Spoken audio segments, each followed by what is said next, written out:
Recording. Okay. This is the February 8th Toledo Planning Commission meeting. And at this time, I don't know if Katie's a visitor or not, but we'll put Katie in there. And we will then also take a roll call. No, we don't need one, do we? Wait, yeah, that's what it is. Yeah, roll call. Okay, roll call first and then the minutes. I had the wrong thing in front of me. So we'll start with Brian. Brian Lundgren here. Okay, Ann Ellis is here. Ricky Dyson. Ruth Ann Morris here. Terry Nyman. Okay, everyone is here with a couple of people that are missing, and Arlene will let us know in minutes who that is. And so now we will go on to an approval of the January 11th, 23 minutes. Everyone's had a chance to go over those.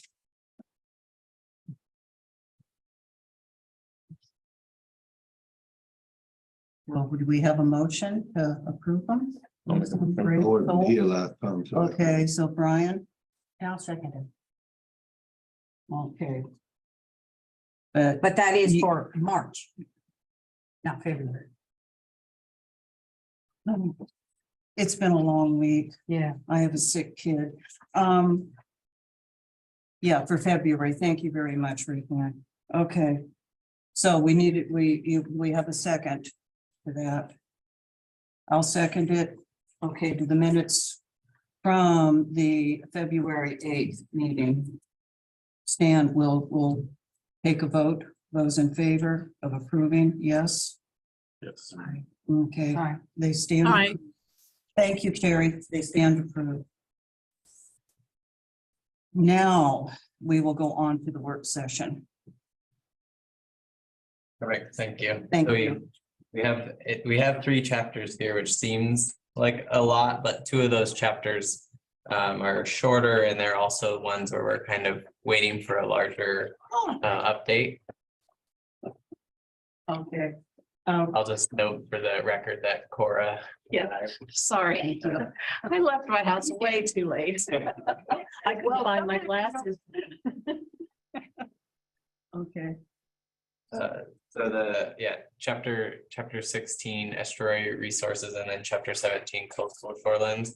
Those chapters, we have this kind of separate ongoing effort where our estuary management plan is going to be updated. So the Lincoln County estuary management plan, so it covers Lincoln County, Newport, and then Toledo.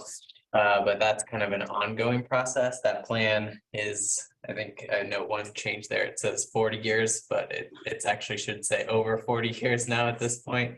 So that's an older plan, and with that we'll update those chapters. And actually, if it's okay, I can start with those 2 chapters. Unless anybody else has an objection. No. So there's not really any there's no changes to the goals and policies, just because we're expecting those to be updated kind of with the new plan. You can kind of see the new the text is updated there to match kind of the format of the rest of the chapters.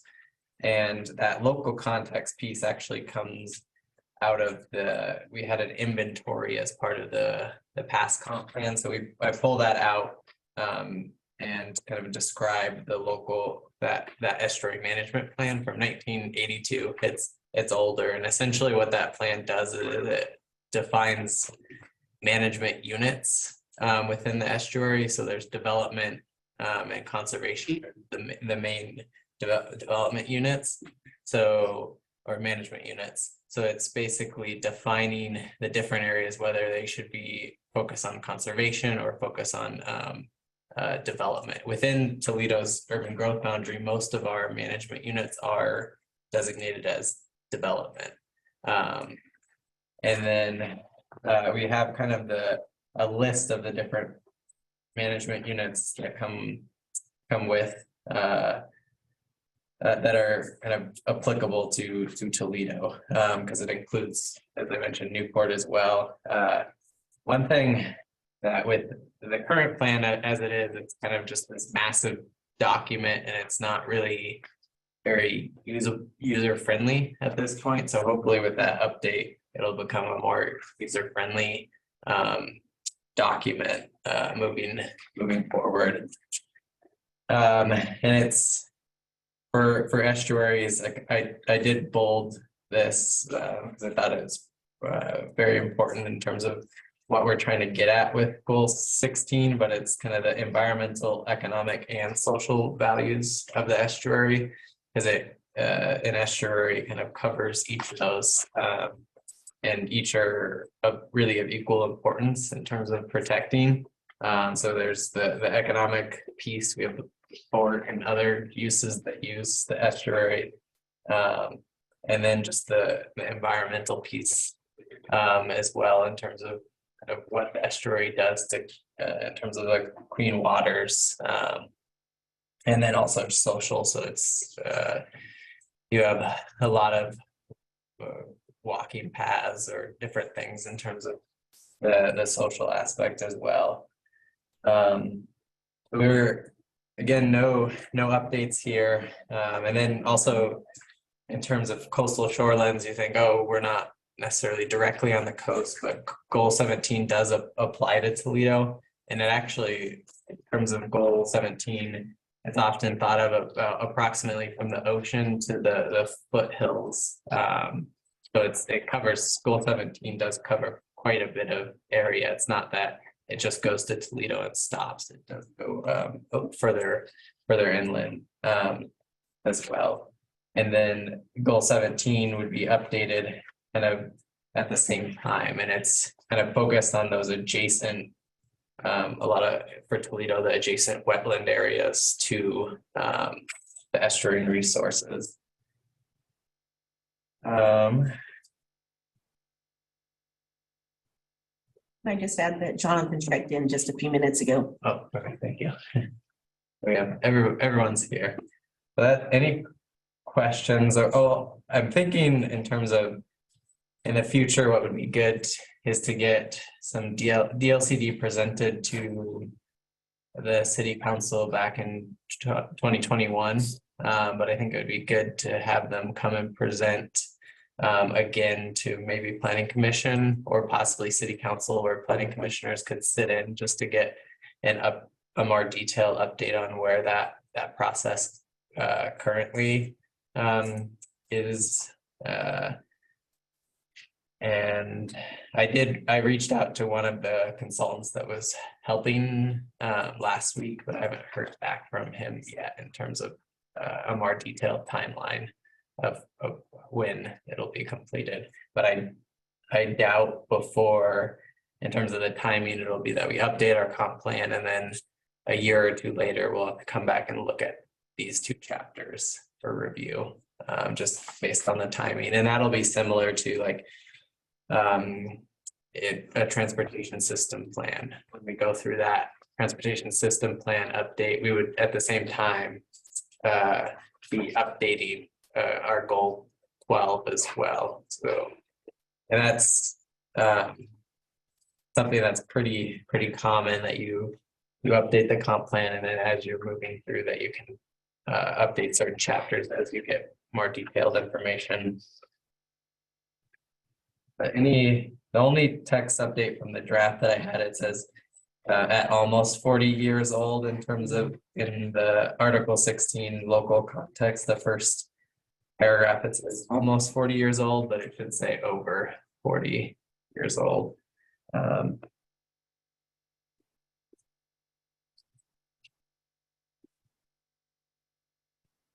Well, it might be, well, I know our internet was down for about 5 days, and we didn't have a phone line or anything last week due to the weather. So people getting back to people, I have figured maybe it's going to be delayed 4 or 5 days or a week, depending on where you play catch up.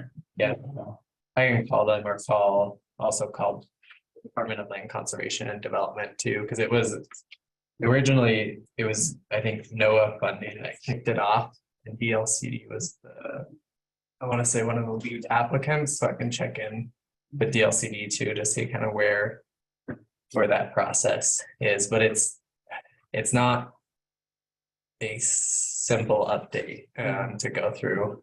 Coos Bay had their estuary management plan, and I think it took them like 5 years. It was a long time. I almost think I was going to those estuary plan meetings when that grant first went in 2017. Yeah, I think. And I saw there's some sort of extra meeting at the fire hall on the 23rd or something rather about water management. I forget what- Probably the drinking. And they water. might be discussing, because it all goes together, the estuary and the water and all that. Do you know what time that meeting is? I think it was in the afternoon. I don't remember. I just remember it was the time that I could probably make. Okay. It's on the city's Somebody website, should- on the calendar, Excuse me? on the city hall, on the website, it's on their calendar. Right. Oh, and I brought and I had brought the newsletter with me. I think it's in here. O'clock on the 23rd, On the 23rd. It is the 23rd. At what time? 12 to 1. Yeah, that's what I thought. Yeah. Okay, sorry to interrupt. Go ahead. That's everything, and I can move to the public facilities chapter, which we can spend more time on. So I did an initial kind of email to each of the department heads, but the plan is to send it back out for some additional comments to each of the public works, fire, police, just to see if we can get any additional comments, especially from a lot of the focus is on the public facility side, so water, wastewater, stormwater, and then also you have the fire, police services as well as part of this chapter. So goal 11 kind of encompasses a lot, and the chapter is broken down into each of the kind of categories, so water, wastewater, stormwater, and there's a little bit of description about, in the local context, about each of the different categories. One that I know I want to add more to is the library section, but the capital facilities plan in Toledo, it's also an older document. However, the water master plan and the wastewater facilities plan are a little newer, so 2017 and 2014. So those have some good data and information in those recent updates. Both of those plans are actually on the city's website. If you go to the under departments to public works, you can find those documents online. So that's beneficial that those are newer. And then also there's currently we're going through that source water protection, the drinking water protection plan. So that'll be another one that's actually I'll go back to it, but want to add a new goal related to the source water protection, which can reference that new plan. So any questions on kind of the first page in the local context? The local water source, you're going to add to Article 11. That's where you're going to Yeah, I'll add, so the drinking water protection plan, water protection. I'll probably add a goal around that. Under the water, so there's goal 4, 5, and then all the policies up to 9. So policy 10 under protect easements will be a drinking water protection policy.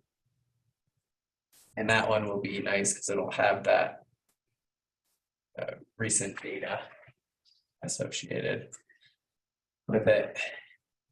So the first section under goal 1, public facilities.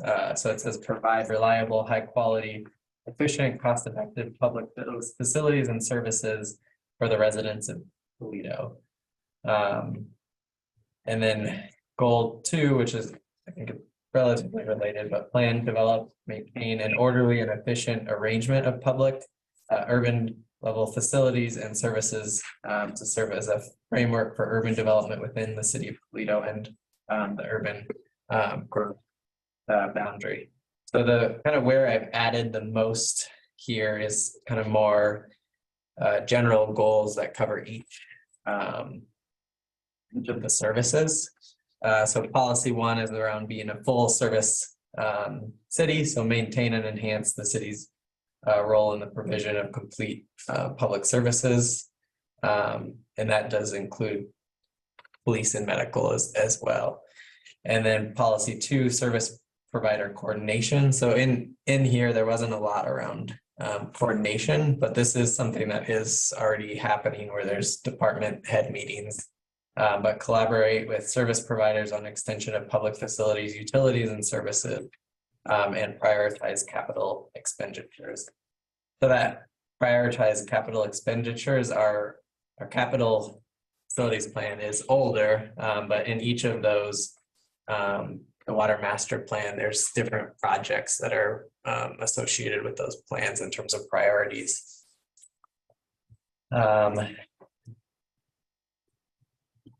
Sorry, it said city department coordination, but service provider, they're kind of related, but thinking city department coordination, coordinate planning and provision of public facilities, utilities and services among city departments as appropriate.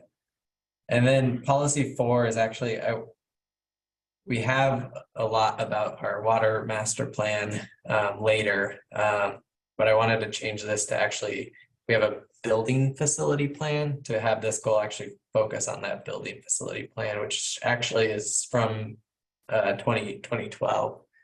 So that plan lists kind of all of the facilities that the city has, and that plan's also available on the website.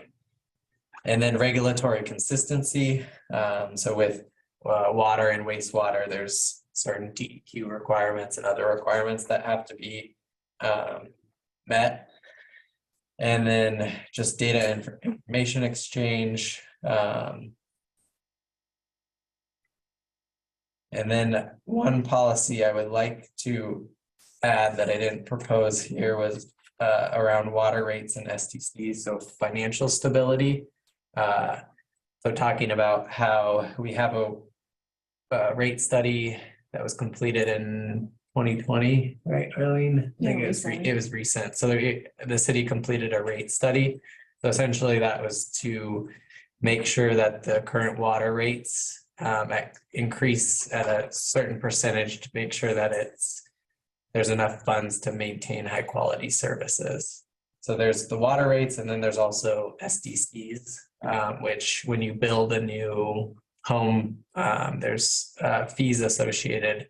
One being, so there's water, wastewater, stormwater, transportation, and how the SDCs work is they actually get dropped into certain each of those specific buckets, and that money has to be used. So the water SDC fee has to be used for water related projects. So those were the kind of more of the additions were in this first section. Were there any questions on those additions?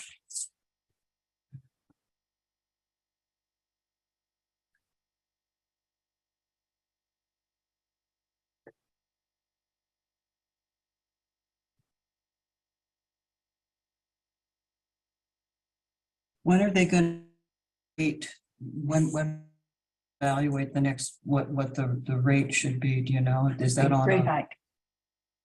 Well, I think they look at that every year. Is it annual? Or is They usually reestablish rates around May. But okay, because I know it went up. She was saying that it had, because ours were actually considering. Yeah. I thought they did that a month or two ago. Maybe it's been a lot longer. Yeah. I think the benefit of doing kind of each year in a small percentage instead of having Of every like 5 years, sticker years, shock, yeah, having Shock. a massive. yeah. The council at least had a conversation about the rate study that came back and prior councils have,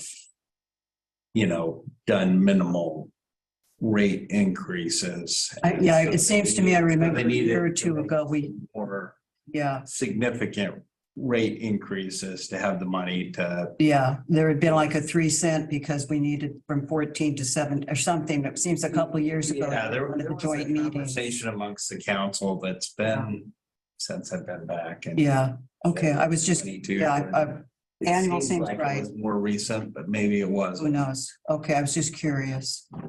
Because it's gonna need to change again, so, yeah, okay, And maybe it was a conversation in preparation for for that, yeah, the upcoming budget stuff, but. okay, Yeah, and that goal will focus kind of more on like the financial stability side, so not just raising rates to raise rates, but making sure that right, the system has financial stability. to keep Yeah. running itself, yeah, And that's kind of how the SDC rates are established is, the SDC is for water is kind of what you need to maintain the whole system going into the future when you add new people. But anyway, sorry. We don't, with the water sewer rates, it's like everyone's kind of paying that with their bill, but SDCs, as a smaller city, we get, last year, the last couple of years, I'd say on average, you get like the 8 to 10 units. So you're in kind of split up in total, it's like 14-ish thousand. So split up, it's just a little bit going to each of those buckets for projects. Because it's not necessarily we're not charging an SDC if someone's remodeling or it's specific like kind of new buildings or new dwelling units that get those system development charges. It's small amount, but it's there and those funds have to be used for this specific. oh, It's something that I can't say the year that it was originally established, but when cities were first being built, there weren't system development charges. It's something I think we hear a lot about that they're really high, but I would say Toledo's, from what I've heard of other cities, it's about kind of average comparably to other cities.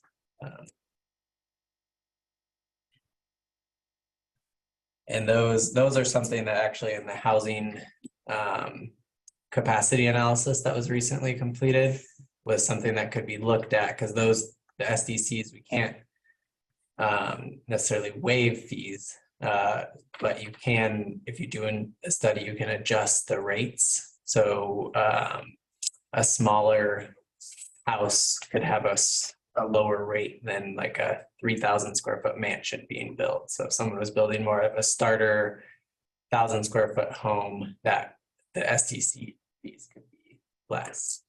So it's not just a blanket charge for the same, even if the house is significantly different in size. And ours, we are able to charge, I think it's for a duplex, like 75% for the second unit. So it's a little less, but some cities are starting to tier it more where you have an even lower rate for if you built like a triplex. So those second and third units are a lower rate. But that's So, how about affordable housing? Is there a help for that? Charge less.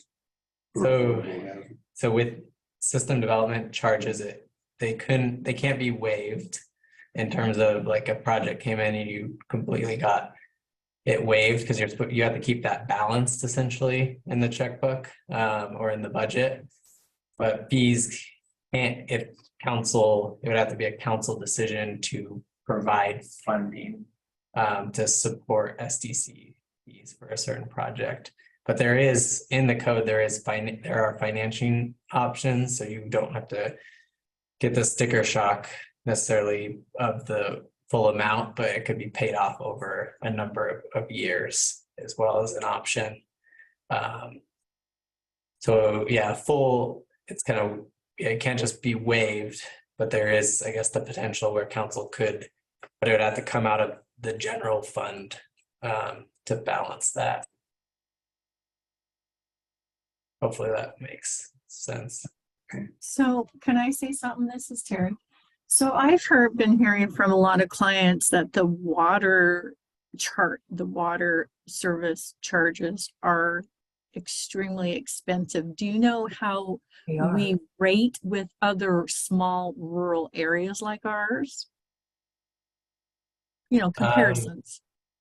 That rate study might have some comparisons in there. Do you know, Arlene? I would assume so, just to see. My where question everything is. would be, are they specifically talking about water? Or are they talking about water and sewer and the charges to help maintain the city lights, et cetera? Or are they talking about water meters? Water meet there, thank you, yeah. Yeah, their water bill every month. Which I think Sewer rates are significantly higher than the water rates. I can't give you the numbers, but. Yeah, it's- but it all comes in the same on, we've had this, yeah. So I don't know. Do you have something to compare, Justin? I was looking at trying to quickly scan through the rates study to see there was anything in there.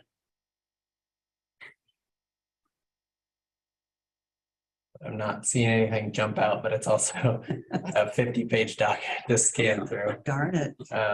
50 pages. But the rate study is from 2020, and it's in the public works section of the website as well.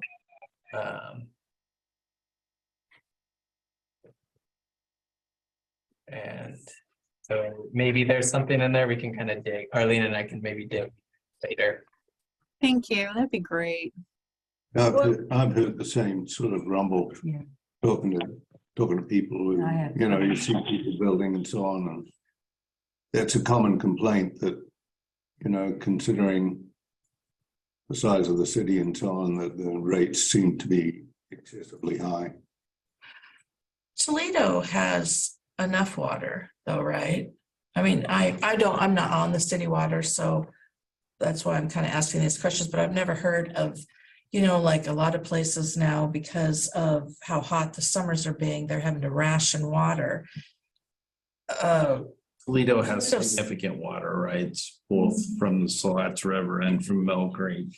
Which right there, I think is To the valuable. point where, But it didn't, when GP's older water rates got shut off, they curtail the downstream water rights that are less, it's kind of first in time, first in right. So the older water rights, VP got curtailed and the city did not.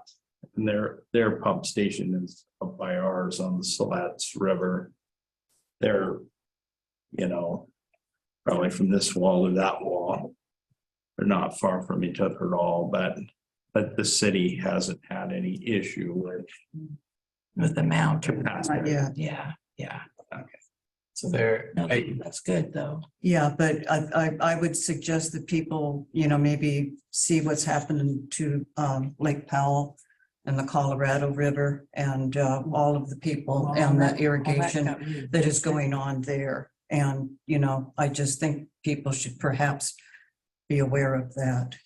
And Well- I've talked to some people that live out Siletz, and they're saying that depending on whom you talk to, that the river level is down significantly. And that's my understanding, is where a fair amount of some of our water comes from. So I think it's really good to ask the questions and be aware of it. Yeah. I have a question about overnight parking in Toledo. Do we have a regulation or a rule or anything? On like a Guidelines? city, Overnight parking in on a, Toledo. on a city street or on No, like private in the parking? park, on the riverfront. There are cars that park there all the time. Yeah. And then, Yeah. Or a motorhome, Yeah, that's. A motorhome, yeah, a motorhome or a black car. He spends time in Alala Road too. Yeah. He got snowed in there last week. Did he? Yeah. Good. Yeah. I'm glad. He couldn't get out for a little bit. Yeah. I saw something about homelessness somewhere being addressed. Maybe it was in the newsletter. About, yeah, that it's a problem and something should be done about it. Well, there is no signage. So that, I mean, if they're not allowed to park there, there needs to be signage. Yeah, but I guess without signage. They think they're Yeah. allowed to camp there, and they do. Mhm. Just because they're the way that water's hooked up. so people living in cars. Size. Yes. There are- And in motorhomes. And there's a gal who has a van that lives in the parks. Whatever, like the. Down there by the waterfront. Okay, Just because the. so well, I'm gonna try to get us back on Yeah, topic yeah. here. And I did find in that, the sewer rate, water rate study, so there is a bill comparison to other cities. But it also has this note in here that says, when considering the vast differences that exist from one system to another, a simple rate comparison is not a fair and accurate way. But then they also do provide a table kind of comparing in terms of the monthly rate. So they have anywhere from, they go from an average rate in Roseburg of 64 all the way up to Portland that has 165, and Sweet Home has 117. So, let's say Sweet Home, where does Toledo fall in there? Do you know? Our current, I couldn't tell you, we're actually, because this was when they were trying to create the rate, so it was just kind of, here's some other cities. I don't know, we'd have to talk to utility billing in terms of average What that monthly. average looks like. I don't Yeah. know. But if we ask utility billing what our average is, then we could put Toledo within this table in terms of the average. Well, that would be nice to see. Yeah, I think that's a good idea because then it kind of gives a justification for why we charge what we do. Instead of just, willy-nilly saying this is what we're going to charge. Yeah, I think a lot of effort does go into kind of the creation of those rates. So it does kind of have that note, like disclaimer, there's like each system's different. Like one system, the water treatment facility might have been built in like 1945 versus a newer system in the 80s. So in terms of the maintenance, it'd be significantly different. But I think it is a way to kind of just get a base level comparison. But I don't think the rates were kind of random. There was the process to create that rate. And it's in terms of new plans, it's one of the newer ones being in 2020. Well, I think there's a big difference between water source too. Toledo's fortunate to have good source water, but places like Newport and so on, Well, that will All always be different the case, deal. so Mhm. always be the case. Dipper Bay. Well, I know it was either the sewer, or one of the water processing, they had to have something done, what was it, 4 years ago? They were having to redo the tanks or clean them or do something, if I remember correctly. So they may have done something now. Or was that Newport? Here. Oh, here. Here. Any other questions on water? sorry, I have another question, Terry, again.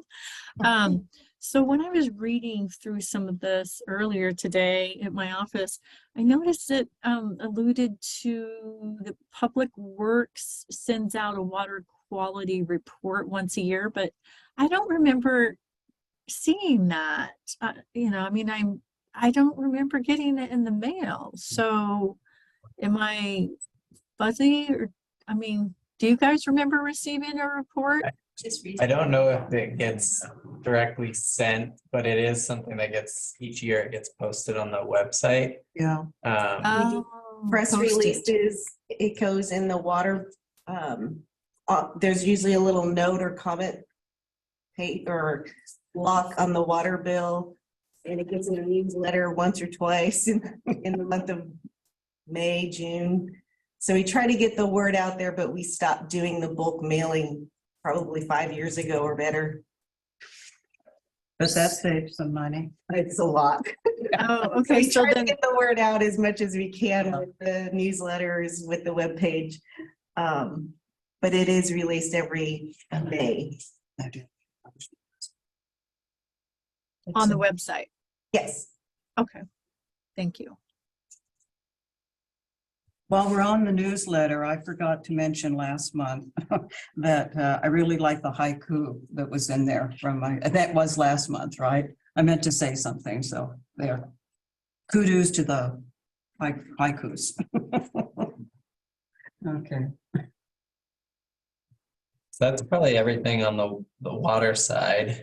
And then for wastewater, there weren't a ton of updates to be the 2014 wastewater facilities plan.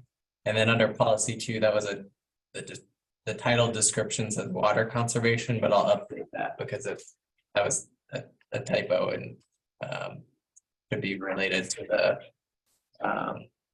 the overflow facilities for wastewater.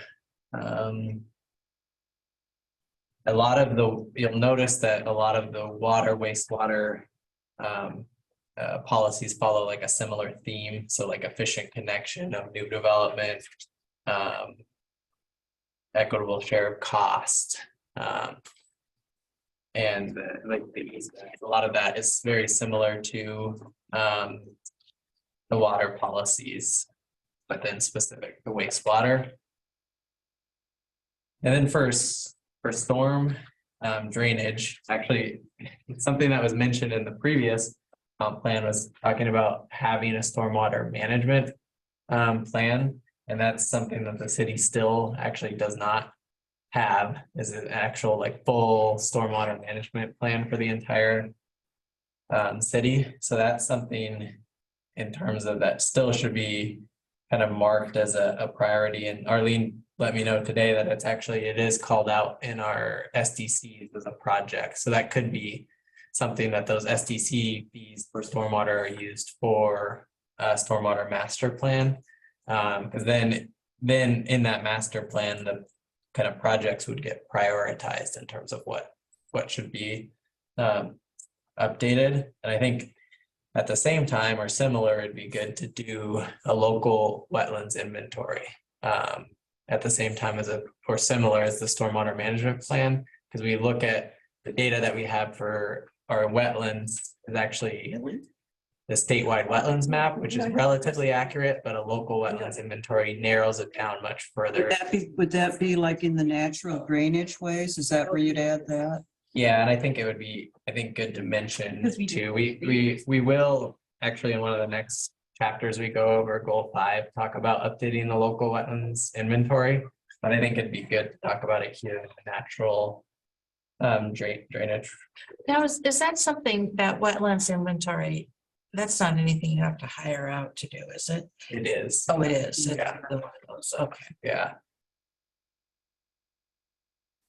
So we don't have to update the local wetlands inventory. It just there's a little more certainty because with the statewide wetlands map, kind of that's something for every, at this point we have a general idea of where the wetlands are, but we check it for every property. And if anything's close, we're supposed to notice DSL and then kind of have that coordination. But if there's on that statewide map, if we don't see any wetlands, then we just move forward. The project can move forward, but typically those wetlands, there's a couple like riverine drainage ways that you'll kind of see in the city, but for the most part, it's kind of associated with the sloughs, and kind of the adjacent areas. But I think definitely on the storm drainage side, it'd be helpful to have a better management plan in terms of facilities.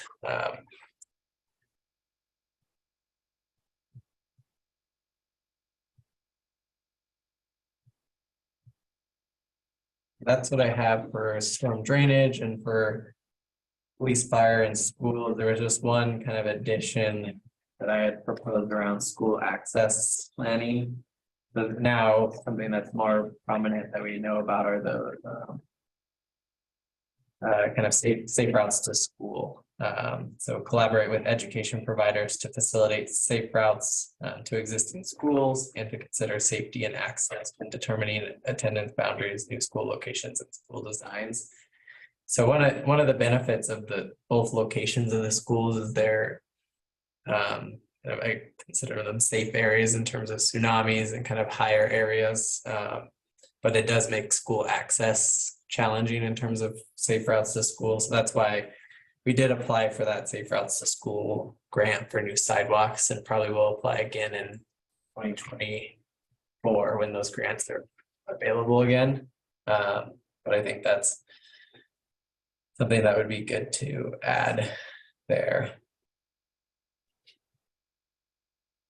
And I will check with in some more detail with police and fire to see if they have anything else they would like to add in terms of a high level goal to the comp plan. But the focus more so on this, the public facilities, does kind of focus on public works. So Bill, our public works director, is someone that we'll check with to see if he has any final comments and updates in this chapter. So when do we anticipate the police will move to that new building? Anybody know? I don't have an update. If Judy was here, she'd do more. Do you know, Arlene? No, I think they just got some estimates on a roof and siding, but I don't know when it would even take place. Okay, I'm curious. Oh, you didn't get an answer. No, but that location is a much better location in terms of being out of the floodplain and Yeah. out of the tsunami zone. And so if there was a natural disaster event, it'd be, I think, a much safer location as a base. Yeah, I think so too. Almost kind of mandated that they need to get out. Yeah. Okay, That's all I have, the plan. So we're down to having drafts in every single chapter except for goal 5 and goal 6. So next month, the plan, and at the beginning of the month at the normal planning commission meeting, to go get a draft of those chapters. And then at the end of April, remember, we have the joint work session open house.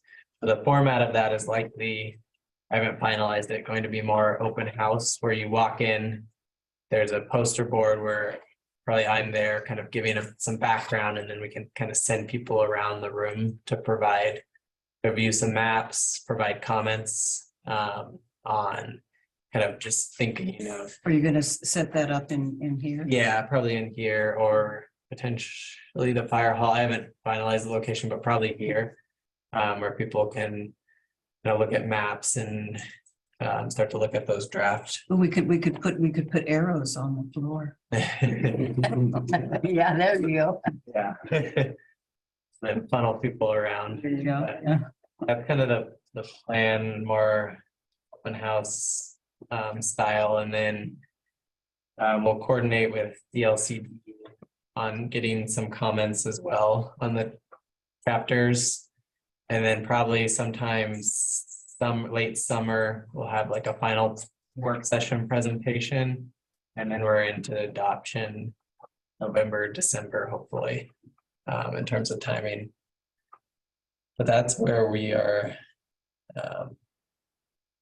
at there, and that's all I have for comp plan stuff. Thank you, Justin. Are there any discussion items, updates, or reports from anyone out there? Doesn't look like it. Okay. Staff comments? You have any? Are you? Super quick. Okay, It's likely that next meeting will be a little longer because we'll probably have one public hearing. okay. Just to kind of give you a heads up. So it'll be 2 chapters and then a public hearing. And next month is April. Okay, thanks for You that. guys should be getting the economic statement of economic interest. On the So watch 14th. your emails for that one. That will be due in April. Okay, I think it's the 15th. the At 15th. least that's what the school board told me. Okay, Yes, okay. I think you've got a month and you definitely need to do it, or. As a procrastinator, I was telling the myself. Government Ethics Commission will come find you. They'll come and get us. Yeah, Uh-oh. yeah, knock down your door. So Okay. when, Oh, good morning. so that's a statement of economic interest of anything. No, at least I haven't, I don't have to do one as a city attorney. I don't have to do one. This year, they decided school board members need to do one. Oh, interesting. The legislature added them. They've historically been done. I did them for 9 years on the city planning commission but that ended in 2014. So I haven't done one since then. They used to ask, like, list your sources of income. And your So I- residence is outside of this and that, yeah. Yeah, so city of Toledo, I'd list my wife's school district, I'd list some military. You know, they ask your principal residence, I think they ask properties that you own, maybe. I think they used to ask people that may come before you for a decision that you have a financial interest in. And now it's all online. They And used to now it's send- all online, so it's probably changed. On the internet, yeah. So how do we find that? Just call. They'll send you an email. I think they'll send you an email at And your then city. and they're very nice. They have an 800 number. And if you have any problems, you just call the 800 number. Do it at 8 o'clock in the morning before they get real busy. Before they get busy. That's what I do. Okay, anybody else have anything to say?